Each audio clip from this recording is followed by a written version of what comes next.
ഏറ്റവും വലിയൊരു യുദ്ധം എന്താണെന്ന് വെച്ച് കഴിഞ്ഞാൽ അത് പാരൻറ്റിങ് ആണ് അല്ലേ. അപ്പോൾ ഇന്ന് പാരൻറ്റിങ്ങിൻ്റെ കാര്യത്തിൽ ഒരുപാട് പാരൻസ് സ്ട്രഗിൾ ചെയ്യാണ്.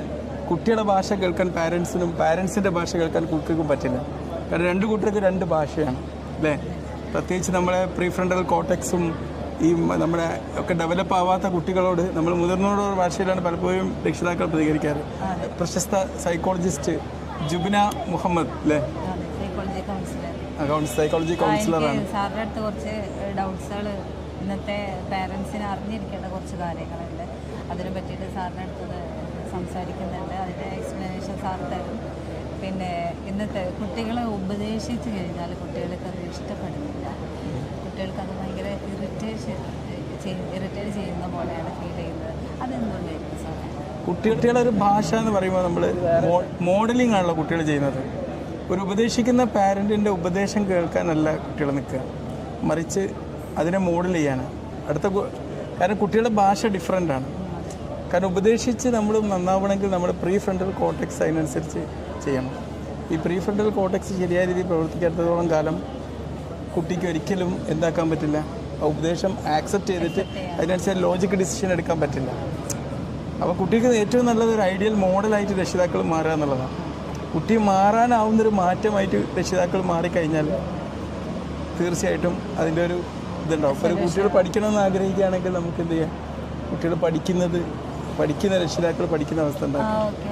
പിന്നെ ഇന്നത്തെ കാലത്താണെന്നുണ്ടെങ്കിൽ പാരൻസിന് എത്തിപ്പെടാൻ പറ്റാത്ത പിന്നെ ഓരോ അവരുടെ ലക്ഷ്യങ്ങൾ കുട്ടികളിൽ അടിച്ചേൽപ്പിക്കുന്ന ഒരു പ്രവണത ഇന്ന് കണ്ടുവരുന്നുണ്ട്. കുട്ടികളുടെ ഇഷ്ടങ്ങൾ, അവരുടെ എന്താണ് അവർക്ക് താല്പര്യമുള്ളതെന്ന് പോലും നോക്കാതെ, ഇനി ഒരു +2 സയൻസ് എടുക്കുകയാണെന്നുണ്ടെങ്കിൽ ആ സയൻസ് എടുക്കുന്ന കുട്ടീനെ കൊണ്ടും പിന്നെ അവന് ഇഷ്ടമുള്ളത് എന്താണെന്ന് നോക്കാതെ പാരൻസ് MBBS എടുക്കണം, ഇങ്ങനെയുള്ള ഒരു നിർബന്ധിതമായിട്ടുള്ളൊരു സിറ്റുവേഷൻ വന്നുകൊണ്ടിരിക്കുകയാണ്. അത് ശരിയാണോ എന്ന് വെച്ച് കഴിഞ്ഞാൽ കുട്ടികൾക്കൊരു ഗൈഡൻസ് നമ്മൾ കൊടുക്കണം. ഒരു ഡ്രീം ബിൽഡ് ചെയ്യുന്ന കാര്യത്തിൽ നമുക്ക് അവർക്ക് ഇതാക്കി കൊടുക്കാം. പിന്നെ അവരൊരു പാഷൻ എന്താണെന്ന് മനസ്സിലാക്കിയിട്ട് അതിനനുസരിച്ച് പെരുമാറുന്നതായിരിക്കും നല്ലത്.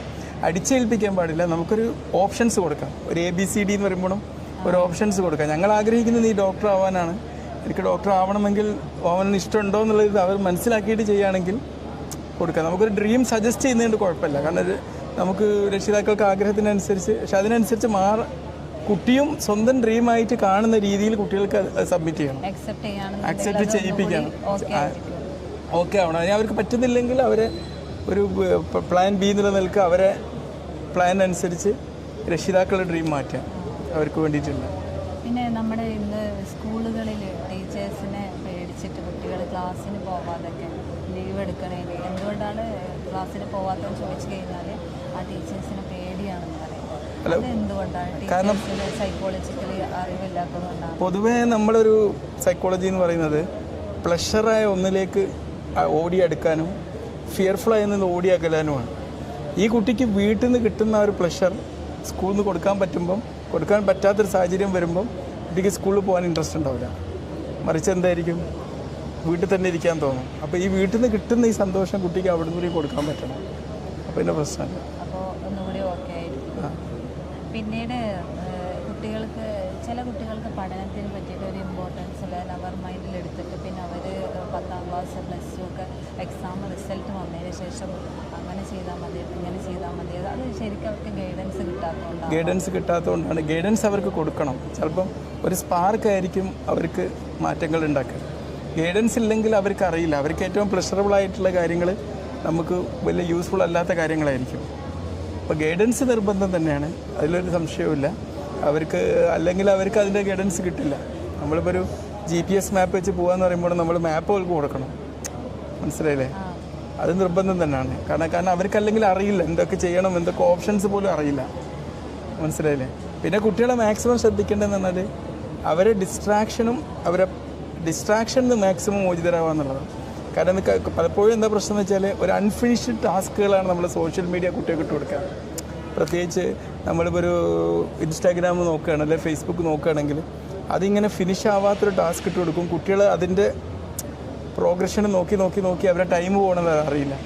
അപ്പം അവിടെയൊക്കെ ടൈം കൊണ്ടായിട്ട് ഇത് കൺട്രോൾ ചെയ്യാൻ കുട്ടികളെ കൊണ്ട് അവരെ ഡിസിഷൻ ആക്കിയിട്ട് കാണിച്ചു കൊടുക്കാൻ പറ്റും. അല്ലാതെ നമ്മൾ പറഞ്ഞുകൊണ്ട് അവർ നന്നാവില്ല. അവർക്ക് സ്വയം അത് അവരുടെ ഉത്തരവാദിത്തമാണെന്ന് കാണിച്ചു കൊടുക്കണം. പഠിക്കുക എന്നുള്ളത് അവരുടെ ഉത്തരവാദിത്തമാണെന്നുള്ളത് കാണിക്കണം. നമ്മുടെ രക്ഷിതാക്കളെ ഉത്തരവാദിത്തം അല്ല എന്നുള്ളത് അവരെ കൊണ്ട് ബോധിപ്പിച്ചു കൊടുക്കാൻ പറ്റും. പിന്നെ ഇപ്പോൾ ഈ അഡിക്ഷനൊക്കെ കൂടാണല്ലോ. അതെ, നമ്മൾ ഈ ഡ്രഗ്സ് അതേപോലെ ഇങ്ങനെയുള്ള ഹാൻഡ്സ് കൂള് ഇങ്ങനെയുള്ള സംഭവങ്ങളൊക്കെ ഒട്ടുമിക്ക സ്കൂളുകളിൽ സ്റ്റുഡൻസൊക്കെ യൂസ് ചെയ്യുന്നതെന്നുള്ള റിപ്പോർട്ടുകൾ കിട്ടുന്നുണ്ട്. അപ്പോൾ അത് എത്രമാത്രം എന്തുകൊണ്ടാണ് ഇതിലേക്ക് പോകാനുള്ളൊരു കാരണം ഈ അഡിക്ഷൻ എന്ന് പറയുമ്പോൾ ഞാൻ പറഞ്ഞല്ലോ, കുട്ടികൾക്ക് ഇതിൻ്റെ ലോജിക് സൈഡ് തിരിച്ചറിയാനുള്ള ഒരു ഏജ് ആയിട്ടില്ല. ഒരു എബവ് 18 കഴിഞ്ഞാൽ അവരെ പ്രീ ഫ്രണ്ടൽ കോർട്ടെക്സ് ശരിക്കും പ്രവർത്തിച്ച് തുടങ്ങുള്ളൂ. അപ്പോഴേ അവർക്ക് വേർതിരിച്ചെടുക്കാൻ പറ്റുള്ളൂ ഇതിൽ ഏതാണ് നല്ലത് ഏതാണ് മോശം എന്നുള്ളത്. അപ്പോൾ അവർക്ക് പ്ലഷറബിൾ ആയിട്ടുള്ള കാര്യങ്ങൾ ഇതുപോലെ ലഹരി മറ്റാന്ന് തോന്നുന്നത് കൊണ്ട് അവരെന്ത് ചെയ്യും, അതിലേക്ക് അവരെ പിയർ ഗ്രൂപ്പിൽ നിന്നും അതുപോലത്തെ ഒരു ഇൻഫ്ലുവൻസ് വരുമ്പം അവർ ഐഡിയൽ മോഡൽസ് രക്ഷിതാക്കളാവില്ല. പിന്നെ സോഷ്യൽ മീഡിയക്ക് കൂടുതൽ പങ്കുണ്ടോ അതോ വീട്ടിൽ നിന്നുള്ള സിറ്റുവേഷൻ എന്ന് പറഞ്ഞുകൂടാ, അവരെ പിയർ ഗ്രൂപ്പിലുള്ള ഒരു ഇൻഫ്ലുവൻസ് ആണ് കൂടുതൽ സ്വാധീനം ചെയ്യുന്നത്. കാരണം പിന്നെ അമിതമായിട്ട് രക്ഷിതാക്കളുടെ ഒരു കുട്ടികളെ പേടിപ്പിച്ചും ഭയങ്കരമായിട്ട് അങ്ങോട്ട് ഉപദേശിച്ച് കുട്ടികൾക്ക് വീട് ഒരു വല്ലാത്ത നരകാക്കി മാറ്റും. വീട് കുട്ടിക്ക് ഒരു നരക ആക്കി മാറ്റുന്ന ഒരു സാഹചര്യം വരുമ്പം കുട്ടിക്ക് എന്തായിരിക്കും, സ്വർഗം അന്വേഷിച്ച് അവർ പോകും. ആ സ്വർഗം അവർ കണ്ടെത്തുന്നത് ചിലപ്പം ലഹരിന്നോ മറ്റായിരിക്കും. ഓവർ കൺട്രോളിങ്, പെർഫെക്ഷനിസ്റ്റ് ഭാവങ്ങൾ. കുട്ടികളുടെ അടുത്ത് നമ്മൾ ഒരിക്കലും പെർഫെക്ഷൻ ഭാവം കാണിക്കാൻ പാടില്ല. ഇപ്പോൾ രക്ഷിതാക്കളൊക്കെ ആണെങ്കിൽ കുട്ടിയൊന്ന് നിസ്കരിച്ചിട്ടൊക്കെ അല്ലെങ്കിൽ പോലെ എന്ത് ചെയ്യും, നീ എന്താടാ നിസ്കരിച്ചിലേക്ക് നരകം കിട്ടടാന്നൊക്കെ പറയുമ്പോഴേക്ക് കുട്ടിയിൽ ഫിയറായി. ഈ നരകത്തിൻ്റെ ഫിയർ ഇമേജാണ് അവരിൽ ഉണ്ടാകുന്നത്. അതോടുകൂടി ഒരു മെഡിറ്റേഷൻ ചെയ്യാൻ, ഒരു നമസ്കരിക്കാനുള്ള ഇൻട്രസ്റ്റ് പോലെ അവർക്ക് നഷ്ടപ്പെട്ടു പോകും. ചില പേരൻസ് പറയും വീട്ടിൽ നിന്ന് നന്നായിട്ട് സ്നേഹം കൊടുക്കുന്നുണ്ട്, പിന്നെ എന്തുകൊണ്ടാണ് ഈ മക്കൾ ഇങ്ങനെ ഒരു തോട്ട് വരുന്നതെന്ന് മനസ്സിലാവുന്നത്. തോട്ട് വരുന്നതെന്ന് ഞാൻ പറഞ്ഞില്ല, അവർ പ്ലഷർ സീക്ക് ചെയ്യുന്നൊരു ബ്രെയിനാണ് അവർ. എന്താണ് ഏറ്റവും പ്ലഷറബിൾ എന്നുള്ളത് സീക്ക് ചെയ്യുക. അപ്പോൾ അതിൻ്റെ അവർക്കൊരു ഓപ്ഷൻ ഉണ്ടാക്കി കൊടുക്കണം. നമുക്ക് ഇതിനൊരു ആൾട്ടർനേറ്റീവ് ഉണ്ടാക്കി കൊടുക്കണം. ഇപ്പോൾ പ്രകൃതി നിരീക്ഷണം, ഇവിടെ ഒരു നല്ല മ്യൂസിക് ആസ്വദിക്കുക, അങ്ങനെ എന്തെങ്കിലും കാര്യങ്ങൾ ഒരു ആൾട്ടർനേറ്റീവ് അവർ കൊടുത്തു കഴിഞ്ഞാൽ ഇവർക്ക് ലഹരിക്ക് മാറിയിട്ട് മറ്റൊന്നിലേക്ക് പോകാൻ അവർക്ക് പറ്റും. അത് അവരെ എൻഗേജ്ഡ് ആവും, ഓട്ടോമാറ്റിക്കലി അവരുടെ മൈൻഡിൽ മൂവ്മെന്റ്സ്. ഓക്കെ സാർ, പിന്നെ ഈ നെഗറ്റീവ് ഇൻസ്ട്രക്ഷൻ കൊടുക്കുന്നുണ്ടല്ലോ കുട്ടികളിൽ, അതിന് പകരം പോസിറ്റീവ് ഇൻസ്ട്രക്ഷൻ കിട്ടുന്ന രൂപത്തിലുള്ള എന്തെങ്കിലും നെഗറ്റീവ് വേർഡ്സ് എന്ന് പറഞ്ഞാൽ നമ്മളെ ബ്രെയിൻ എപ്പോഴും ഈ ഒരു പോസിറ്റീവ് കാര്യത്തെ പോലും നെഗറ്റീവിലൂടെയാണ് നമ്മൾ കൂടുതലായിട്ട് നമ്മൾ ഇന്നത്തെ കാലത്ത് പറയാം. മോനെ ഞാൻ പറഞ്ഞല്ലോ നേരത്തെ ഉദാഹരണത്തിന്, ഇപ്പം നീ എന്താ തീരെ ഭയങ്കര പേടിയാണല്ലോ നിനക്ക്. ആ പേടി നിൻ്റെ പേടി ചോർന്ന് പോയിന്ന് പോലെ ആയിട്ട് പോലും നമ്മൾ പേടി എന്നുള്ള വാക്ക് ഉപയോഗിക്കാൻ പാടില്ല. കാരണം ബ്രെയിൻ എപ്പോഴും വേർഡ്സിലേക്കാണ് നോക്കുക. വേർഡ്സിനൊരു ഇമേജ് ഉണ്ടാക്കുക ചെയ്യുക ബ്രെയിന്. അപ്പോൾ നമുക്കെന്ത്, പേടി എന്നുള്ളൊരു വാക്ക്, നീ പേടിക്കണ്ടടാ എന്ന് പറയുന്നത് പോലും തെറ്റാണ്. നിൻ്റെ ധൈര്യം കൂട്ടിയെടുക്കുക എന്ന് പറഞ്ഞാൽ മതി. ഇനി അഥവാ പേടി നഷ്ടപ്പെടാതെ നിൻ്റെ ധൈര്യം ചോർന്ന് പോയല്ലോ എന്ന് പറഞ്ഞാലും കുഴപ്പമില്ല. അപ്പോൾ ആ ധൈര്യം എന്നുള്ള പോസിറ്റീവ് വേർഡാണ് കിട്ടുക. അപ്പോൾ ഒരു പോസിറ്റീവ് ന്യൂച്ചറിങ് ഉണ്ടാവണം. കാരണം നമ്മൾ സ്പീഷീസ് എന്നുള്ള നിലക്ക് എപ്പോഴും എന്താണ് നെഗറ്റിവിറ്റി, എന്താണ് ഭയപ്പെടാനെന്ന് നോക്കുന്നൊരു സാഹചര്യമുള്ളത്. ആ സാഹചര്യത്തിൽ നമ്മൾ എന്ത് ചെയ്യണം, അങ്ങനത്തെ ഒരു അവസ്ഥയാണ് നമ്മുടെ ബ്രെയിൻ എപ്പോഴും സീക്ക് ചെയ്തുകൊണ്ടിരിക്കുന്നത്. കാരണം പേടിപ്പിക്കുന്നതിന് ഓടി അകലാൻ വേണ്ടിയിട്ടുള്ളൊരു സിറ്റുവേഷൻ ഉണ്ടാക്കുക. പിന്നെ കുട്ടികൾക്ക് അതേപോലെ തന്നെ ലൈഫിൽ എന്തെങ്കിലും പെയിൻഫുൾ ആയിട്ടുള്ള സിറ്റുവേഷൻസ് ഒക്കെ ഫേസ് ചെയ്യാമെന്നുണ്ടെങ്കിൽ അവർ വീണ്ടും അതെനിക്ക് വരുമെന്നുള്ള പേടി ഇങ്ങനെ വന്നുകൊണ്ടിരിക്കും. അത് വരും. നമ്മുടെ തലച്ചോറ് എപ്പോഴും ഒരു ബ്രോഡ്കാസ്റ്റിംഗ് സ്റ്റേഷനാണല്ലോ. അവരെപ്പോഴും പ്രീവിയസ് എക്സ്പീരിയൻസ് എന്നുള്ള റെഫറൻസ് പുതിയൊരു എവൻറ്റിലേക്കും അവരെ ആഡ് ചെയ്യും. അപ്പോൾ നമ്മൾ പ്രീവിയസ് എക്സ്പീരിയൻസിനോട് നമ്മളുള്ള സമീപനങ്ങൾ, അതിനെക്കുറിച്ച് കൂടുതൽ ചർച്ച ചെയ്യുന്നത്, എന്തൊരു പ്രീവിയസ് ബാഡ് എക്സ്പീരിയൻസിനെയും ഒരു പോസിറ്റീവ് കൺക്ലൂഷൻ കൊടുത്ത് നമ്മൾ ഫിനിഷ് ആക്കണം. അത് നമ്മുടെ ബ്രെയിനിൽ നമ്മൾ ചിന്തകളോടെ മറ്റൊരു രീതിയിൽ നമ്മളിപ്പോൾ അതിനെക്കുറിച്ച് അതൊരു ഫീഡ്ബാക്ക് ആയിട്ട് കണ്ടിട്ട് ആ ഫീഡ്ബാക്കിന് അതിൽ നിന്ന് എന്ത് ഉണ്ടായി എന്നുള്ള രീതിയിലായിരിക്കും എൻ്റെ ഫിനിഷ് ലൈൻ ഉണ്ടാവേണ്ടത്. ഒരു നെഗറ്റീവ് എക്സ്പീരിയൻസിനും നമ്മളൊരു പോസിറ്റീവ് എൻഡ് ഉണ്ടാക്കി കൊടുക്കണം. അപ്പോൾ അവരുടെ റെഫറൻസ് മാറും. ഇപ്പോൾ ഈ മൊബൈൽ അഡിക്ഷൻ എന്ന് പറഞ്ഞത് ഇപ്പോൾ ഒട്ടുമിക്ക കുട്ടികൾ കണ്ടുവരുന്നതാണ്. അത് ഈ പാരൻസിൻ്റെ അടുത്തുനിന്ന് കിട്ടുന്നതന്നെയാണോ? പാരൻസിൻ്റെ അടുത്തുനിന്ന് മാത്രമല്ല, അത് സോഷ്യൽ മീഡിയ ഒന്നും. കാരണം ഇവർക്ക് അവരെ പിയർ ഗ്രൂപ്പ് എന്ത് ചെയ്യുന്നു, ഇവരെന്ത് ചെയ്യുന്നു, അതിങ്ങനെ കമ്പാരിസൺ ആണല്ലോ. അപ്പോൾ അത് വലിയൊരു അപകടമാണ് സോഷ്യൽ മീഡിയ അഡിക്ഷൻ. ഒരു കുട്ടി എന്ന് പറഞ്ഞാൽ 2 മണിക്കൂറിലേറെ സ്ക്രീൻ ഉപയോഗിക്കരുത് എന്നാണ് ഇന്നത്തെ ഒരു നിയമം. അത് 2 വയസ്സായ ഒരു കുട്ടിക്ക് നമ്മൾ ഒട്ടും കൊടുക്കാൻ പാടില്ല. ഒരു ഫോട്ടോ എടുക്കാൻ വേണ്ടി പോലും നമ്മൾ മൊബൈലും സ്ക്രീനും ഉപയോഗിക്കരുതെന്നാണ്. അത്രയും അപകടമാണ്. മനസ്സിലായില്ലേ? പിന്നെ ഇത് കുട്ടികളെ ഉറക്കത്തിനെ ബാധിക്കും, മെലട്രോണിൻ പ്രൊഡക്ഷനെ ബാധിക്കും. അപ്പോൾ നന്നായി ഉറക്കം, ഈ ബ്ലൂ സ്ക്രീനൊക്കെ എപ്പോഴും ഇങ്ങനെ ഇതായി കഴിഞ്ഞാൽ ഈ മെലട്രോണിൻ പ്രൊഡക്ഷൻ അവരെ ഗ്ലാമറിനെ വരെ ബാധിക്കും. അപ്പോൾ അതിൻ്റെ ഒരു നെഗറ്റീവ് ആസ്പെക്റ്റ് അവരെ ഗ്ലാമറിനൊക്കെ എങ്ങനെ ബാധിപ്പിക്കും എന്നുള്ളത് ബോധ്യമായി കഴിഞ്ഞാൽ അവരതിന് തുനിയില്ലാതെ. പിന്നെ ഇതിനൊക്കെ ഒരു ടൈം ലൈൻ നിശ്ചയിക്കാൻ അവർക്ക് പറ്റണം, ഒരു ടൈം ടേബിളായിട്ട് പറ്റുള്ളൂ. പക്ഷേ നമ്മളെ സോഷ്യൽ മീഡിയൻ്റെ പ്ലാറ്റ്ഫോം എന്ന് പറഞ്ഞാൽ അതിനെ സമ്മതിക്കൂല.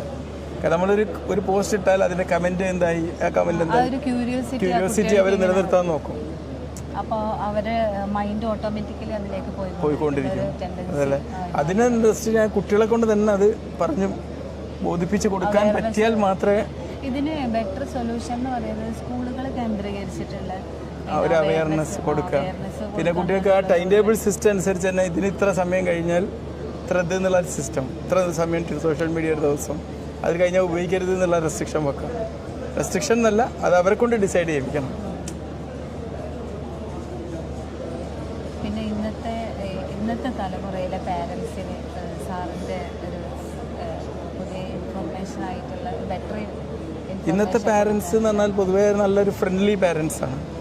നമ്മുടെ സോഷ്യലിൽ നമ്മൾ അൺഅക്സെപ്റ്റബിൾ ആയിട്ടുള്ള പല കാര്യങ്ങളും ആക്സെപ്റ്റ് ചെയ്യുന്ന പാരൻസാണ് ഇന്നത്തെ ന്യൂ ജെൻ പാരൻസ് എന്ന് പറഞ്ഞാൽ, അല്ലേ? പൊതുവേ അങ്ങനെയാണ്. അത് നല്ലൊരു കാര്യം തന്നെയാണ്. കുട്ടികളോട് നല്ല ഫ്രണ്ട്ലി ആയി നിന്നാലേ കുട്ടികൾക്ക് ആ ഒരു ഫ്രണ്ട്ഷിപ്പ് നമ്മളെ വീട്ടിൽ നിന്ന് കൊടുക്കാൻ പറ്റി കഴിഞ്ഞാൽ ചിലപ്പം നമുക്ക് എന്താക്കാൻ പറ്റും, ആ കുട്ടിക്ക് പിയർ ഗ്രൂപ്പിൽ നിന്ന് കിട്ടുന്നേക്കാളും നല്ലൊരു ഫ്രണ്ട്ലി അറ്റ്മോസ്ഫിയർ നമ്മുടെ വീടുകളിൽ നിന്ന് കിട്ടും. പലപ്പോഴും രക്ഷിതാക്കളെയും കുട്ടികളെയും തന്നെ വേർതിരിച്ചടിക്കാൻ പറ്റില്ല. സ്കൂളുകളിലൊക്കെ പാരൻസ് മീറ്റിംഗ് വെക്കുകയാണെന്നുണ്ടെങ്കിൽ അതിൽ പങ്കെടുക്കാൻ ചുരുക്കം വെറും കുറച്ച് പേര് മീറ്റിങ്ങിന് പാരൻസിൻ്റെ അടുത്ത് ചോദിച്ചു കഴിഞ്ഞാൽ അവർ പറയും ഞങ്ങൾ മക്കൾക്ക് വേണ്ടിയിട്ടാണ് ജീവിക്കുന്നത്. പക്ഷെ ആ മക്കൾക്ക് വേണ്ടിയിട്ട് ഒരു അരമണിക്കൂർ മാറ്റി വെക്കാൻ ഇവർ ഓക്കെ അല്ല. അപ്പോൾ അങ്ങനെയുള്ള പാരൻസിന് അവെയറായിട്ട് സാറിൻ്റെ തീർച്ചയായിട്ടും അവർ ചെയ്യുന്നത് സ്വന്തം കുട്ടികളോട് ചെയ്യുന്ന ക്രൂരമാണ്. കാരണം ഈ ഒരു പാരൻറ്റ് മീറ്റിങ്ങിൽ ആ സ്കൂളിൽ നിന്ന് കൊടുക്കുന്ന ഇൻസ്ട്രക്ഷൻ എന്ന് പറഞ്ഞാൽ അത് ചിലപ്പോൾ ഏതെങ്കിലും കുട്ടികളൊക്കെ ഒരുപാട് ട്രാൻസ്ഫോർമേഷൻ ഉണ്ടാക്കും. ഒരു ചെറിയൊരു വേർഡ് മതി ഒരു കുട്ടീനെ മാറ്റിമറിക്കാൻ. അല്ലെങ്കിൽ പാരൻസിന് അവിടെ നിന്ന് കിട്ടുന്ന ഒരു ചെറിയ ഇൻഫർമേഷൻ മതി. ആ ഒരു ഇൻഫർമേഷൻ മതി ചിലപ്പം അവരുടെ പാരൻറ്റിങ് സ്റ്റൈല് മാറ്റാനും ആ വീട്ടിൽ കുട്ടിക്ക് നല്ലൊരു അറ്റ്മോസ്ഫിയർ ഉണ്ടാക്കാനും. അല്ലാണ്ട് വെറുതെ അവിടെ പോയി ഒപ്പിട്ട് വരാൻ വേണ്ടിയിട്ടുള്ളൊരു സിസ്റ്റം അല്ല. പല പാരൻസിനും അങ്ങനെയാണത്, ഒപ്പിട്ട് പോകുക എന്നുള്ളതാണ്. പക്ഷെ അതല്ല, ഒരു സ്പാർക്ക് കിട്ടിയാൽ മതി. ഇപ്പം എനിക്കൊക്കെ എന്ന് പറഞ്ഞാൽ ഈ ക്ലാസ് എടുക്കുന്നതിന് ഒറ്റ സ്പാർക്ക് കിട്ടിയതാണ്. പണ്ടെങ്ങാണ്ടും ഒരു ഡോക്ടർ വന്നിട്ട് അവിടെ വന്ന് കുറച്ച് എയ്ഡ്സ് അവയർനെസ് ക്ലാസ് നടത്തിയായിരുന്നു. അവരുടെ വൈഫ് ഒരു അമേരിക്കക്കാരത്തിയാണ്. അപ്പോൾ അവിടെ വന്നിട്ട് അത് ഇതാക്കിയിട്ട് അതിനുശേഷം എനിക്കും എന്താണ് എൻ്റെ വണ്ടിയിൽ ഇപ്പോഴും ഉണ്ട്, വണ്ടിയിൽ സ്പീക്കറും മൈക്കൊക്കെ ഉണ്ടാവും. എവിടെ പോയി കഴിഞ്ഞാലും ഒരു ക്ലാസ്സൊക്കെ എടുക്കണമായിരുന്നു. ആ ഒരു സിസ്റ്റം അന്ന് ഒറ്റ സ്പാർക്ക് ഇന്നും എന്നെ ഇൻഫ്ലുവൻസ് ചെയ്തു. ഇപ്പം മെഡിക്കൽ പ്രൊഫഷണലിൽ ഇത്ര ബിസി ഉണ്ടെങ്കിലും നമ്മൾ എന്ത് ചെയ്യുന്നുണ്ട്, നമ്മളവിടെ പോയിട്ട് ചിലപ്പോൾ ഇടയ്ക്ക് ഓരോ ക്യാമ്പിലൊക്കെ പോയി ചെറിയ ക്ലാസ്സുകൾ എടുക്കാൻ സമയം കണ്ടെത്തുന്നുണ്ട്. അന്നുണ്ടായ ഒരു സ്പാർക്കാണ്. എന്നാൽ ആ മീറ്റിംഗ് അറ്റൻഡ് ചെയ്തില്ലായിരുന്നെങ്കിൽ എനിക്ക് ആ ഒരു സ്പാർക്ക് കിട്ടില്ലായിരുന്നു. മനസ്സിലായില്ലേ? അപ്പോൾ ഈ ഒരു സ്പാർക്ക് ഒരു മോട്ടിവേഷൻ കൊടുക്കും. അത് കുട്ടിയുടെ ഇൻട്രസ്റ്റുമായിട്ട് ചോദിച്ച് പോയി കഴിഞ്ഞാൽ അവർ ലൈഫ് ലോങ് അത് കണ്ടിന്യൂ ചെയ്യും. ഇപ്പം എൻ്റെ കുട്ടി എൻ്റെ ബ്ലോഗിങ് ഇന്നിപ്പോൾ ഞാൻ ചെയ്യുന്ന ബ്ലോഗിങ് ഞാൻ ഇപ്പോൾ എത്രയോ പോസ്റ്റുകൾ ഇട്ടു. ഇതൊരു പൈസക്ക് വേണ്ടിയാണെന്ന് വെച്ചാൽ പൈസക്ക് വേണ്ടിയല്ല, കാരണം അതിലൊന്നും മോണിറ്റൈസേഷൻ ഉണ്ട്, ഓണല്ല. പക്ഷേ ഇത് ഞാൻ എൻ്റെ കുട്ടിക്കാലത്ത് ചെയ്ത അതേ കാര്യമാണ് ഇപ്പോൾ ചെയ്യുന്നത്. കുട്ടിക്കാലത്ത് അന്ന് ഗ്രാമനിലാവ് എന്ന് പറഞ്ഞിട്ട് പുസ്തകം എഴുതി ഉണ്ടാക്കും. ആഴ്ചയിൽ ഇങ്ങനെ ഞാൻ എൻ്റെ ലേഖനങ്ങളും എഴുത്തുകളും വയ്ക്കും. ബാക്കിയുള്ളവർക്ക് എഴുതാൻ സ്പേസ് ഇട്ടിട്ട് ഉണ്ടാക്കിയായിരുന്നു. ആ ഒരു സിസ്റ്റമാണ് ഇപ്പോൾ ഇന്നിങ്ങനെ പോരുന്നത്. അന്ന് നമ്മൾ തറവാട്ടിൽ എല്ലാവരും കൂടുമ്പോൾ നമ്മൾ എന്ത് ചെയ്യും, മച്ചിങ്ങ മറ്റേ ഇതുണ്ടല്ലോ, പൂളത്തണ്ട കൊണ്ട് മൈക്ക് ഉണ്ടാക്കിയിട്ട് ഇങ്ങനെ ഓല വിളിച്ചിട്ട് ക്ലാസ്സുകൾ എടുക്കുമായിരുന്നു. പുസ്തകങ്ങൾ ഇങ്ങനെ എഴുതി ഉണ്ടാക്കിയിട്ട് ചെറുതുണ്ടാക്കിയിട്ട് ഇങ്ങനെ ഡിസ്ട്രിബ്യൂട്ട് ചെയ്യും. എന്നിട്ട് പാട്ടൊക്കെ പാടിപ്പിച്ചിട്ട് അന്ന് ഗിഫ്റ്റുകൾ കൊടുക്കും, ചെറിയ പുളിഞ്ഞൻ്റെ ഇതൊക്കെ. അപ്പോൾ അതൊക്കെ നമ്മൾ ബാല്യകാലത്തുള്ള നമ്മൾ ഇൻട്രസ്റ്റ് ഇന്ന് നമ്മൾ മെയിൻറ്റെയിൻ ചെയ്യുന്നുണ്ട്. പിന്നെ ഇന്നത്തെ ഈ ന്യൂ ജനൻ കുട്ടികൾക്ക് പയ്യന്മാർക്ക് അതൊക്കെ ഉൾപ്പെടുത്താം, അവർക്ക് കൊടുക്കാൻ പറ്റിയിട്ടുള്ള ന്യൂജൻ കുട്ടികളോട് എനിക്ക് പറയാനുള്ളതെന്ന് വെച്ചാൽ, നിങ്ങളെന്ന് പറഞ്ഞാൽ പണ്ടത്തെ പോലെ അല്ല. ഇന്നെന്ന് പറഞ്ഞാൽ ഇവർക്ക് പഠിക്കാൻ വേണ്ടിയിട്ടുള്ള എല്ലാ ഫെസിലിറ്റീസും ഇന്ന് വളരെ അവൈലബിളാണ്. ഇന്നിപ്പോൾ ആർട്ടിഫിഷ്യൽ ഇൻ്റലിജൻസ്, ഇപ്പോൾ ഞാനൊക്കെ ഒരു വീഡിയോ ഉണ്ടാക്കുമ്പോൾ പണ്ടായിരുന്നെങ്കിൽ എനിക്ക് ഒരു വീഡിയോ ഉണ്ടാക്കണമെങ്കിൽ ഒരു ദിവസത്തെ മെനക്കേടുണ്ടായി. ഇന്ന് എനിക്ക് 2 മിനിറ്റ് മെനക്കേടുള്ളൂ. ഒരു കണ്ടൻറ്റ് കിട്ടുന്നു, അല്ലെങ്കിൽ നമ്മളൊരു പേഷ്യൻ്റ് ഒരു ഡൗട്ട് ചോദിക്കുന്നു, ആ ഡൗട്ട് ഇൻസ്റ്റൻ്റായിട്ട് നമ്മൾ ChatGPT-യിലേക്ക് ഇടുന്നു, കണ്ടൻറ്റ് അവിടെ റെഡിയാവുന്നു. ഉടൻ തന്നെ ആ കണ്ടൻറ്റ് എടുത്തിട്ട് നമ്മൾ എന്ത് ചെയ്യുന്നു, ഉടൻ തന്നെ ജെമിനി കൊടുത്ത് അതിൻ്റെ ഇമേജ് ഉണ്ടാക്കുന്നു, തംബ്നെയിൽ ഉണ്ടാക്കുന്നു. ആ ജെമിനി കൊടുത്ത ഫയൽ എടുത്തിട്ട് മെറ്റയിൽ കൊടുത്തിട്ട് അതിൻ്റെ ഒരു വീഡിയോ ഉണ്ടാക്കുന്നു.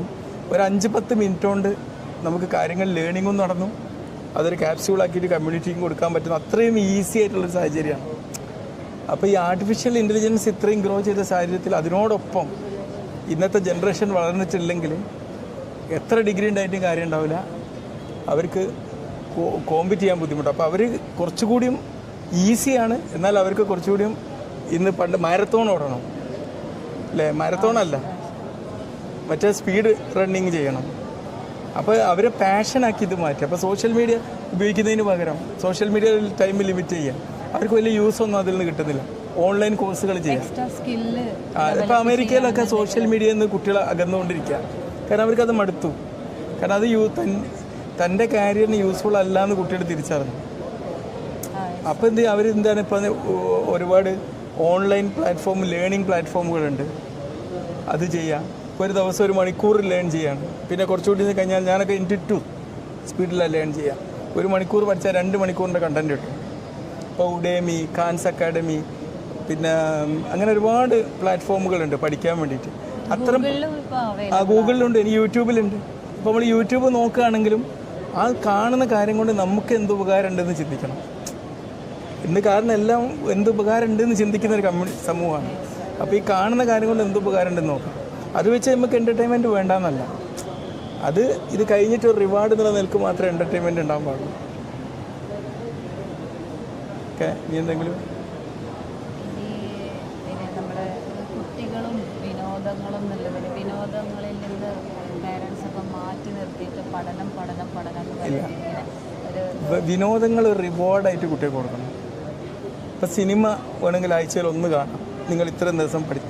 അതോടൊപ്പം തന്നെ പഠനത്തെയും അവരൊരു വിനോദമാക്കി മാറ്റാൻ കൂടി രക്ഷിതാക്കൾക്ക് പറ്റും. ഇപ്പം എന്നെ സംബന്ധിച്ചിടത്തോളം എനിക്ക് പഠിക്കുക എന്നുള്ളതൊരു വിനോദമാണ്, ഒരു എൻ്റർടൈൻമെൻറ്റാണ്. അതൊരു കമ്മ്യൂണിറ്റിക്ക് കൊടുക്കേണ്ട ഒരു കണ്ടൻ്റ് ആക്കുക എന്നുള്ളത് എൻ്റെ ഒരു വിനോദമാണ്. അത് നമ്മൾ വിനോദമായി കഴിഞ്ഞാൽ പിന്നെ നമുക്ക് രക്ഷ ഉണ്ടാവില്ല. ആ കുട്ടി പിന്നെ സൂപ്പർ സ്റ്റാറായി, മനസ്സിലായില്ലേ? അത് കാരണം പ്ലഷറാണ് നിൽക്കുക. നമുക്കൊരു ലേണിംഗ് എന്ന് പറഞ്ഞാൽ നമ്മുടെ തലച്ചോറിനെ സംബന്ധിച്ചോളം പുതിയ നല്ല, ഇപ്പോൾ 2026 വരാൻ പോവുകയാണ്. എല്ലാ കുട്ടികളോടും എനിക്ക് പറയാനുള്ളത്, നിങ്ങൾ ലേണിങ്ങിന് കൂടുതൽ ഇമ്പോർട്ടൻസ് കൊടുക്കുക, അതിന് എൻ്റർടൈൻമെൻ്റ് ആയിട്ട് മാറ്റുക.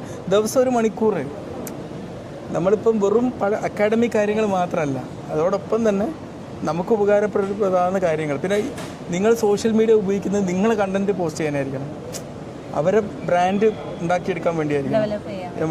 അത് നിങ്ങൾ ഫോളോവേഴ്സ് ഉണ്ടോ, ഇത്ര കമൻറ്റ് കിട്ടിയോ നോക്കാൻ വേണ്ടിയാണ്.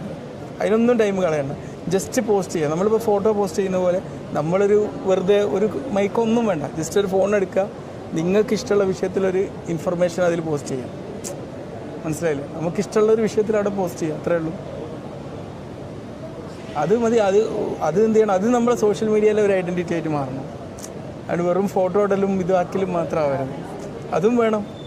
അത് നമ്മളെ ബ്രാൻഡ് പ്രൊമോട്ട് ചെയ്യാണ്. നമ്മൾക്ക് ഇങ്ങനെ ആക്ടിവിറ്റീസ് ഉണ്ടെന്ന് പറയും. അപ്പോൾ ഞാൻ കണ്ടില്ല, ഞാൻ എത്രയോ കണ്ടന്റ് ഇടുന്നതിൻ്റെ ഇടയ്ക്ക് ഞാൻ കുറച്ച് ഇങ്ങനെ പാട്ടൊക്കെ പാടി ഒരു രസമാക്കാറുണ്ട്. അത് ഞാൻ എൻ്റെ ഒരു ബ്രാൻഡാണത്.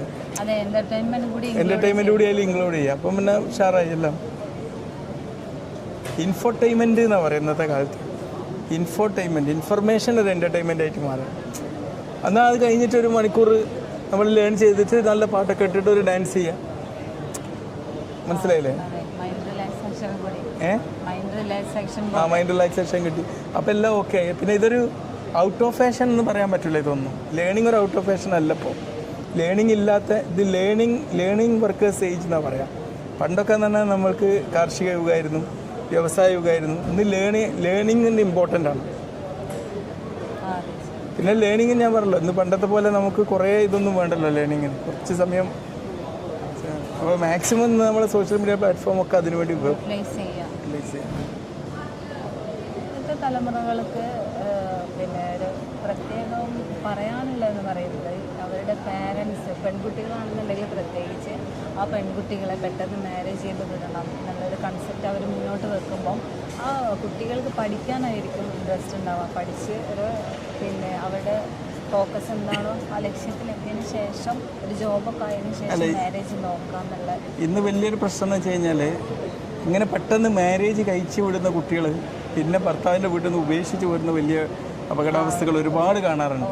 കാരണം അവരെ പാരൻസ് നിർബന്ധിച്ചൊരു വിവാഹം എന്ന് പറയുന്നൊരു ചങ്ങലക്കൂട്ടിൽ ഒതുക്കാൻ വേണ്ടി ഒഴിവാക്കിയതിൻ്റെ പേരിൽ എന്ത് ചെയ്ത് പിന്നെ ഇവർക്ക് പഠിക്കേണ്ടിയിട്ട് വിലപ്പെട്ടവർക്ക് ഇതുപോലെ ദാമ്പത്യ ജീവിതമൊക്കെ ഉപേക്ഷിച്ച് പോയി സാധനം അത്രയ്ക്കൊന്ന് പെൺകുട്ടികൾക്ക് പഠിക്കണം എന്നുള്ളത് ഒരു വലിയൊരു ആഗ്രഹമാണ്. അതിൽ 2 ഓപ്ഷൻ എന്ന് പറഞ്ഞാൽ ഇനിയിപ്പോൾ കല്യാണം കഴിഞ്ഞാലും ഭർത്താക്കന്മാർ തന്നെ പഠിപ്പിക്കുന്നുണ്ട്. ഇപ്പോൾ നമ്മളവിടെയൊക്കെ നഴ്സിംഗ് കോളേജൊക്കെ നമ്മുടെ ഹോസ്പിറ്റലിലൊക്കെ ഒരു എബവ് 60% മാരീഡ് ആൾക്കാരാണ് വരുന്നത്. അപ്പോൾ 3-4 കുട്ടികളൊക്കെ ഉള്ളവർ വരെ വരുന്നുണ്ട്. അപ്പോൾ അതിനർത്ഥം ഇന്ന് ഭർത്താക്കന്മാരും ഒരു പഠിക്കുന്ന അല്ലെങ്കിൽ ഒരു ജോലി ചെയ്യുന്ന ഭാര്യയാണ് ഇഷ്ടപ്പെടുന്നത്. അങ്ങനത്തെ ഒരു അവസ്ഥയാണ്. ഇപ്പോൾ ഒരു ഗൾഫ് പണ്ടൊക്കെ എന്ന് പറഞ്ഞാൽ ഒരു സിസ്റ്റർ ആവാൻ വേണ്ടിയിട്ട് എൻ്റെ ഒരു ക്വസ്റ്റ്യൻ എന്ന് പറയുന്നത് നമ്മൾ പഠനം കഴിഞ്ഞ് ജോബ് ആയതിനു ശേഷം മാരീഡ് ആവുന്നതാണോ ബെറ്റർ, അതോ പിന്നെ മാരീഡ് ശേഷം അവരുടെ സപ്പോർട്ടോട് കൂടി പഠിക്കുന്നത്? അല്ല, ജോബ് ആയതിനു ശേഷം മാത്രം മാരീഡ് ആകാൻ ഞാൻ യോജിക്കുന്നില്ല. കാരണം ഇന്ന് ജോബ് ചെയ്യേണ്ട കമ്മ്യൂണിറ്റി, ജോബ് സീക്ക് ചെയ്യുന്ന കമ്മ്യൂണിറ്റിയാണ് 90% ആൾക്കാരും പഠിക്കുന്ന സാഹചര്യമാണ്. അപ്പോൾ ജോബായിട്ട് ചെയ്യാന്ന് പറയുമ്പോൾ ചിലപ്പോൾ നമുക്ക് പിന്നെയും കാത്തിക്കേണ്ടി വരും അങ്ങനത്തെ. പക്ഷേ ഒരു ജോബ് കിട്ടേണ്ട ഒരു ലെവലിലെത്തിയിട്ട് ജോബ് ആയിട്ടില്ലെങ്കിലും ചെയ്യുന്ന മാരീഡ് കുഴപ്പമില്ല. പിന്നെ വേണമെങ്കിൽ കല്യാണം കഴിഞ്ഞിട്ട് വേണമെങ്കിൽ അതിനോടൊപ്പം തന്നെ മാരേജ് ലേണിങ് കണ്ടിന്യൂ ചെയ്തുകൊണ്ട് പോവാം. പിന്നെ ജോബ് സീക്ക് ചെയ്തിട്ട് എന്ന് പറഞ്ഞാൽ ജോബ് ഓക്കെ അങ്ങനെ കിട്ടിക്കഴിഞ്ഞാൽ ഓക്കെ, അത് കിട്ടിയിട്ടില്ലെങ്കിലും ആ ജോബ് കിട്ടുന്ന ലെവലിലാക്കിയിട്ട് മാരേജ് ചെയ്യുന്നതാണ് കുറച്ചുകൂടി നല്ലത്. പിന്നെ ഇന്നത്തെ സാഹചര്യം നമ്മൾ ന്യൂസിലൊക്കെ എടുത്ത് നോക്കുകയാണെന്നുണ്ടെങ്കിൽ സൂയിസൈഡ് ഒരുപാട് കൂടുതലാണ്.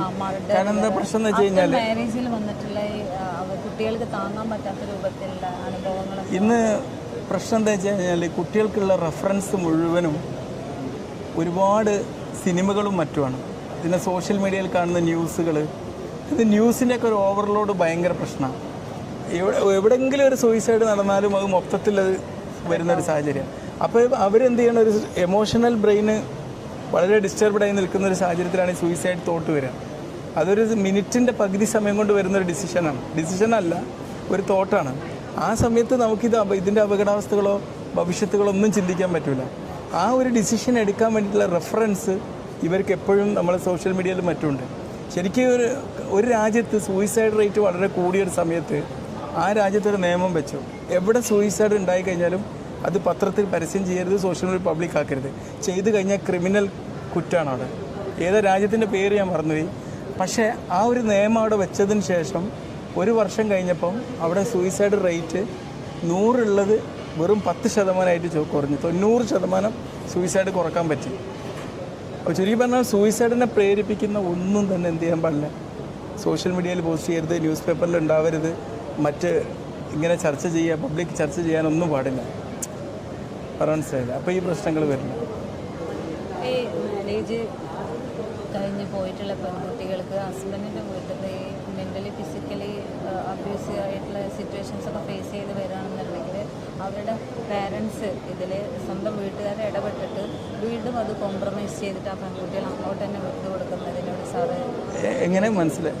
കല്യാണം കഴിഞ്ഞ് ഒരു പെൺകുട്ടിക്ക് ഹസ്ബൻഡിൻ്റെ വീട്ടിൽ പോയി അവിടെ നിന്ന് മോശമായിട്ടുള്ള അനുഭവം, മെൻ്റലി ഫിസിക്കലി അവർക്ക് അവിടെ നിന്ന് താമസിക്കാൻ പറ്റാത്ത രൂപത്തിൽ, നിൽക്കാൻ പറ്റാത്ത രൂപത്തിലുള്ള സിറ്റുവേഷൻസ് വന്നു കഴിഞ്ഞാൽ സ്വന്തം വീട്ടിലേക്ക് വിളിച്ചു കഴിഞ്ഞാൽ ഇവരുടെ ഒരു ചേർത്ത് നിർത്തൽ, ആ പെൺകുട്ടികളൊന്ന് ചേർത്ത് നിർത്തുകയാണെന്നുണ്ടെങ്കിൽ പിന്നെ അവർക്കൊരു സമാധാനം, പിന്നെ ഈ സൂയിസൈഡൽ തോട്ടൊക്കെ ടെൻഡൻസി വരാതെ അത് ചേർത്ത് പിടിക്കുകയും വേണം. പിന്നെ ഏറ്റവും വലിയൊരു കാര്യം എന്താ പറയുക, ഒരു മനുഷ്യന് മറ്റൊരു മനുഷ്യനെ ശാരീരികമായിട്ടല്ലാതെ മാനസികമായിട്ട് ഉപദ്രവിക്കാൻ പറ്റില്ല എന്നുള്ളതാണ് നമ്മൾ മനസ്സിലാക്കേണ്ട ഒരു കാര്യം. മാനസികമായിട്ട് ഒരു മനുഷ്യനും മറ്റുള്ള ഉപദ്രവിക്കാൻ പറ്റില്ല. അത് ഞാൻ എന്നോടിപ്പോൾ ഞാനൊരാൾ ദേഷ്യം പിടിക്കുന്നു.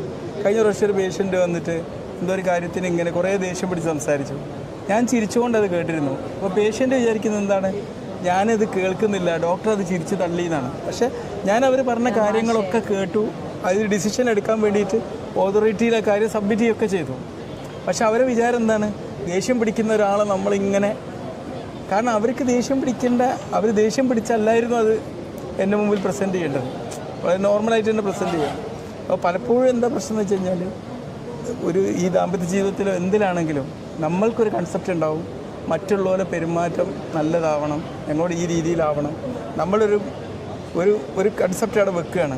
അതിന് യോജിക്കാത്ത രീതിയിലുള്ളൊരു പെരുമാറ്റം പുറത്തുനിന്ന് വരുമ്പോൾ നമ്മൾ ഡിസ്റ്റർബ്ഡ് ആവുകയാണ്. പക്ഷേ അവരെങ്ങനെ പെരുമാറിയാലും ഞാനായി നിൽക്കുമെന്ന് വിചാരിച്ചാലോ.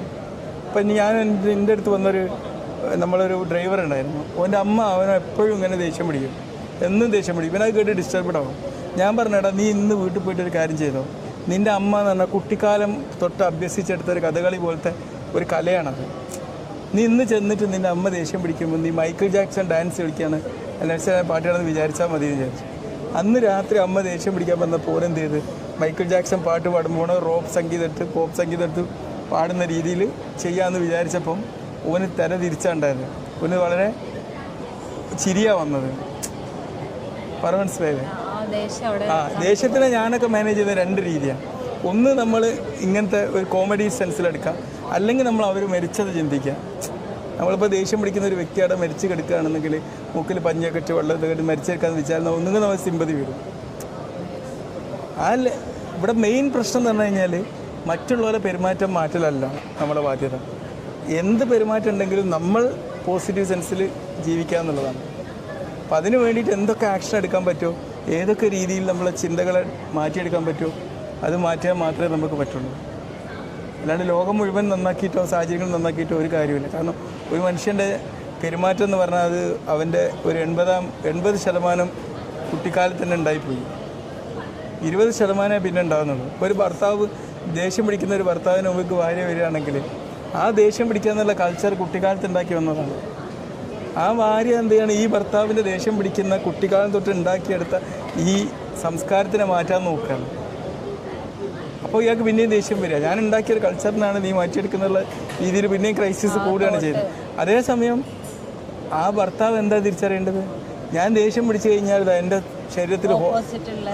ശരീരത്തിൽ അഡ്രിനലിൻ എന്ന ഹോർമോൺ കൂടി, ഡോപ്പമിൻ ഇതായി, എൻ്റെ കോർട്ടിസോൾ കൂടി. ഇത് കൂടുമ്പോൾ എൻ്റെ റെസിസ്റ്റൻസ്, എൻ്റെ പ്രതിരോധ ശക്തി പോയി, എനിക്ക് അറ്റാക്ക് വരാനുള്ള സാധ്യത വന്നു, സ്ട്രോക്ക് വരാനുള്ള സാധ്യത, ഞാൻ മരണത്തിന് തൊട്ട് മുമ്പിൽ നിൽക്കുന്ന സാഹചര്യം തിരിച്ചറിഞ്ഞിട്ട് അവർ മാറാൻ വേണ്ടത്. കാരണം ദേഷ്യം പിടിക്കുന്ന വ്യക്തിയോട് നമ്മൾ ഒരിക്കലും തിരിച്ച് ദേഷ്യം പിടിക്കരുത്. നമുക്ക് ഒരു രോഗിയോട് കാണിക്കുന്ന ആ സിമ്പതി അവരോട് വേണം. Type A personality. കാരണം ഒന്ന്, അവർക്ക് ആയുസ് മറ്റുള്ളവരെക്കാൾ എത്രയോ കുറവാണ്. ഇനി എന്ത് നെഗറ്റീവ് പെരുമാറ്റമാണെങ്കിലും അവരോട് നമുക്കൊരു സിമ്പതിയാണ് വേണ്ടത്. മറിച്ച് അവരോട് അതേ നാണയത്തിൽ പ്രതികരിക്കരുത്. അതിനൊക്കെ നമുക്ക് വേണ്ട നല്ല കൺട്രോൾ വേണം. ഒരു എമോഷണൽ ഇൻ്റലിജൻസിനെ കുറിച്ച് അറിയാമല്ലോ. എമോഷണൽ ഇൻ്റലിജൻസ് വേണം. നമ്മൾ തിരിച്ചറിയാം അവരിൽ എന്ത് എമോഷനാണ് ഉണ്ടായത്, ഈ എമോഷനോട് ഞാൻ ഇങ്ങനെ പ്രതികരിച്ചാൽ എന്നിൽ എന്ത് ഇമ്പാക്റ്റ് ഉണ്ടാക്കും, എന്നിട്ട് നമ്മളത് മാനേജ് ചെയ്യാൻ പഠിക്കാം. ആ സമയത്ത് ഇതിനെ പിടിച്ചു നിർത്താൻ വേണ്ടിയിട്ട് നമ്മൾ ക്ഷമിക്കുക. മനസ്സിലായില്ലേ? ഒരു ഓക്കെ. സൂയിസൈഡ് ചെയ്ത കുട്ടികളുടെ മരണത്തിന് ശേഷം, മക്കൾ മരിച്ചതിന് ശേഷം പാരൻസ് ഭയങ്കര ആലമുറയായിട്ട് കരച്ചിലും. ഞാൻ പലപ്പോഴും നമ്മളിപ്പം സാറേ ഒരു മിനിറ്റ്, പിന്നെ ഈ കരഞ്ഞ പാരൻസ് ഒന്ന് ആ കുട്ടികൾ ഇത്രയും ക്രിട്ടിക്കൽ സ്റ്റേജിൽ ഒരു ഫോൺ കോൾ ചെയ്യുകയാണെന്നുണ്ടെങ്കിലും അവരുടെ സിറ്റുവേഷൻ ഇന്നതാണെന്ന് വിളിച്ച് പറയുകയാണെന്നുണ്ടെങ്കിൽ മതി, അവിടെ നിർത്തിയിട്ട് ഇങ്ങോട്ട് വാന്ന് പറഞ്ഞ് ചേർത്ത് നിർത്തുകയാണെന്നുണ്ടെങ്കിൽ അവർ ആ സൂയിസൈഡ് തോട്ട് ആ കുട്ടിക്ക്. അല്ല, സൂയിസൈഡ് തോട്ട്സ് എന്ന് പറയുമ്പോൾ ഒരു കുട്ടിയിൽ കുറേ മുമ്പേ ഉണ്ടായതായിരിക്കും. കാരണം ഇതെന്ന് പറഞ്ഞാൽ എന്താ പ്രശ്നം എന്ന് വെച്ച് കഴിഞ്ഞാൽ, ഈ ഒരു സൂയിസൈഡ് ഉണ്ടാകുമ്പം നമ്മൾ പറഞ്ഞ പലപ്പോഴും എന്താ പ്രശ്നം എന്ന് വെച്ച് കഴിഞ്ഞാൽ, നമ്മൾ കുട്ടികൾക്ക് കൊടുക്കുന്ന ഒരു അക്കാഡമിക് പ്രഷറിൽ ഇപ്പോൾ ഒരു കുട്ടി ആത്മഹത്യ ചെയ്തു. മാർക്ക് കുറഞ്ഞപ്പം ആ കുട്ടി ആത്മഹത്യ ചെയ്തു. കാരണം എന്താ, കുട്ടിക്ക് നല്ല മാർക്ക് കിട്ടണം എന്നുള്ളൊരു അക്കാഡമിക് പ്രഷർ രക്ഷിതാക്കൾ കൊടുത്തുകൊണ്ടാണ്. ഇപ്പോൾ ഈ ആത്മഹത്യ ചെയ്തപ്പം കുട്ടിക്ക് എന്താ, ആ കുട്ടി പഠിച്ചാലും കുഴപ്പമില്ല, പഠിച്ചില്ലെങ്കിലും കുഴപ്പമില്ല, ജോലിയും വേണ്ടായിരുന്നു എന്നല്ല ചിന്തിക്കുന്നത് ഈ രക്ഷിതാവ്. ആ ചിന്ത ആദ്യമേ ചിന്തിക്കേണ്ടിയിരുന്നു. കുട്ടിക്ക് മാർക്ക് കുറഞ്ഞാലും കുഴപ്പമില്ല എന്നുള്ള ആ പ്രഷർ കൊടുക്കാൻ പാടില്ലായിരുന്നു. പിന്നെ പ്രണയമാണ് ഏറ്റവും വലിയ പ്രശ്നം. പ്രണയത്തിൽ ഒരുപാട് ഇന്നലെ തന്നെ ഒരാൾ രാത്രി വന്നൊരു പേഷ്യൻ്റ്, ഒരു ബാംഗ്ലൂരാണ്, പ്രണയമാണ്. അപ്പോൾ അവർക്ക് ആ പേപ്പിച്ച പെണ്ണിന് വേറെ കല്യാണം ഫിക്സ് ചെയ്തു. ഇവനെന്ത് ചെയ്ത്, നന്നായിട്ട് മദ്യപിച്ച് ബൈക്കെടുത്ത് ഇങ്ങനെ ഇതാക്കി, എന്നിട്ട് എന്ത് ചെയ്ത് നേരെ ഓടുന്ന ബൈക്കുമെന്ന് എടുത്ത് ചാടി. എന്നിട്ട് ഇവിടെ ഫ്രാക്ചറായിട്ട് വന്നതാണ്. മനസ്സിലായില്ലേ? അപ്പോൾ എന്നോട് വിളിപ്പിച്ചു, ഇവൻ എന്നെക്കൊണ്ട് ആ പെണ്ണിനെ കൊണ്ട് വിളിപ്പിച്ചു. കർണാടകയുള്ള പെണ്ണാണ്. അതിനെ വിളിപ്പിച്ചു. ഞാൻ പറഞ്ഞു ഇങ്ങനെയൊക്കെയാണ് സിറ്റുവേഷൻ നടന്നതെന്ന് പറഞ്ഞു. പക്ഷേ ഇവിടെ അവനെന്താ പ്രശ്നം എന്ന് വെച്ചാൽ, ഒരു മനുഷ്യന് ഞാൻ പറയുന്നത് അവനവനോട് പ്രണയം വേണം, അവനവനോട് ഇഷ്ടം വേണം. അത് 99% ആയിരിക്കണം. ആ ഒരു ഇഷ്ടം ഉണ്ടെങ്കിൽ പിന്നെ ആരെന്ത് പ്രവർത്തിച്ചാലും ആ സെൽഫ് ലവ് വളരെ മസ്റ്റായിട്ട് പ്രാക്ടീസ് ചെയ്യിപ്പിക്കണം. അപ്പോൾ എന്തൊരു പ്രശ്നം വരില്ല. പലപ്പോഴും കുട്ടികൾക്കൊക്കെ എന്തെങ്കിലും പ്രണയം നൈരാശ്യം വന്നു കഴിഞ്ഞാൽ പിന്നെ അവരെ പ്ലാന് ഉപേക്ഷിച്ചു, അവരെ ലക്ഷ്യങ്ങൾ ഉപേക്ഷിച്ചു, പഠനം ഉപേക്ഷിച്ചു, അങ്ങനെ പോകുന്നൊരു സാഹചര്യം. കാരണം അത് ഈ സെൽഫ് ലവ് ഇല്ലാത്തതുകൊണ്ടാണ്. കാരണം ഈ പ്രണയമാണെങ്കിലും എന്ത് അഡിക്ഷൻ ആണെങ്കിലും അതൊരു റിയാലിറ്റി അല്ലല്ലോ. ഏതോ ഒരു സംഭവത്തെക്കുറിച്ച് ഉണ്ടാക്കിയൊരു സ്റ്റോറിയാണ്. അത് കേവലം ചിന്തകളിലൂടെ ഉണ്ടാകുന്നതാണ്. അപ്പോൾ പ്രണയം എന്ന് പറയുന്നതും കുറേ കാര്യങ്ങൾ ഒരാളെക്കുറിച്ച് ചിന്തിക്കുന്നു, അതിനപ്പുറം വേറെ ലോകമല്ല എന്നുള്ളൊരു ചിന്ത അവിടെ ഉണ്ടാകുന്നു, അതിനനുസരിച്ചുള്ളൊരു എമോഷൻ, അഡിക്ഷൻ്റെ എമോഷൻ അവിടെ ഉണ്ടാകുന്നു. അതാണല്ലോ അവിടെ സംഭവം. അല്ലാണ്ട് ബാക്കി എല്ലാവരും ഒരുപോലെയൊക്കെ തന്നെയാണ്. അവർക്ക് ആ സമയത്ത് അതുപോലെ വലിയൊരു ഇതുണ്ടാവും. അപ്പോൾ അതില്ലെങ്കിൽ പിന്നെ എൻ്റെ ജീവിതം അല്ല എന്നുള്ളത് ചിന്തിക്കുന്നതുകൊണ്ടാണ്. അപ്പോൾ അവനവൻ്റെ ജീവിതത്തിൻ്റെ കേന്ദ്രം അവനവൻ തന്നെ ആണെന്നുള്ളൊരു ബോധ്യം ഉണ്ടാക്കി കൊടുക്കാൻ ഓരോ രക്ഷിതാക്കൾക്കും കഴിയണം, കുട്ടികളത് ഉണ്ടാക്കി കൊടുക്കാൻ. ഈ കുട്ടികൾ തന്നെ ഒരു 20 ഏജ് അബവ് ആയിട്ടുള്ള കുട്ടികൾക്ക് സ്വന്തമായിട്ടൊരു ഒപ്പീനിയൻ എടുക്കാതെ അവർ മറ്റുള്ളവരെ ഡിപ്പെൻഡ് ചെയ്യുന്ന ഒരു മെൻറ്റാലിറ്റി വരുന്ന അത് എന്തുകൊണ്ടാണ്? അത് ഒരു അർത്ഥത്തിൽ പാരൻസ് തന്നെയാണ് ഉത്തരവാദി. കാരണം എന്ത് കാര്യമുണ്ടെങ്കിലും പാരൻസ് കൂടെ പോവുക, പാരൻസ് തന്നെ അങ്ങോട്ട് പോകരുത് ഇങ്ങോട്ട് പോകരുത് ഇങ്ങനെ കമ്പൽ ചെയ്യുക. എന്തിനും ഒരു കുട്ടീനെ ഏറ്റവും വലിയൊരു കാര്യം എന്ന് പറഞ്ഞാൽ അവരെ സ്വന്തം കാലിൽ നടത്തിക്കാൻ പഠിപ്പിക്കുക എന്നുള്ളതാണ് ഒരു രക്ഷിതാവ് ചെയ്യേണ്ട ഒരു കാര്യം. അല്ലാണ്ട് രക്ഷിതാവിൻ്റെ കാല് വെച്ച് അവരെ നടത്തിക്കാൻ നോക്കരുത്. അങ്ങനത്തെ ഒരു സാഹചര്യത്തിലാണ് ഡിപ്പെൻഡൻസി വരുന്നത്. അവരെ ഇൻഡിപെൻഡൻ്റ് ആയിട്ട് വളരാൻ. ഇപ്പം എൻ്റെ കുട്ടി എൻ്റെ എന്നുള്ള വാക്ക് ചില സമയത്ത് നമ്മൾ ഉപേക്ഷിച്ച് കളയണം. അവരുടേതാണെന്നുള്ളൊരു ബോധ്യം നമ്മൾ ഉണ്ടാക്കി കൊടുക്കണം. മനസ്സിലായില്ലേ? അങ്ങനെയാണ് അതിൻ്റെ. Okay, thank you.